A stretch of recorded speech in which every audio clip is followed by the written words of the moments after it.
lakhe.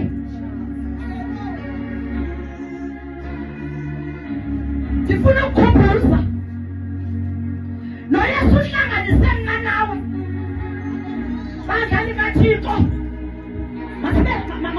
Masilivizwi likaThixo. Ndifuna wazi imvelaphi. Ibandla lingumzimba. Yilaa nto kufuneka ibandla libe ngcwele phambi koThixo.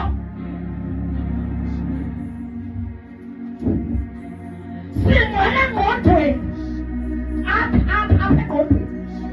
Sibe ngcwele emehlweni, amehlo abe ngcwele.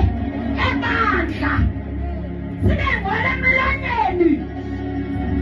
Ihabhu yethu mayibe ngcwele.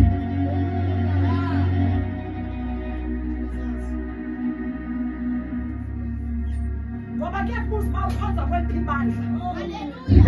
Xa esenza kanje khonzaphi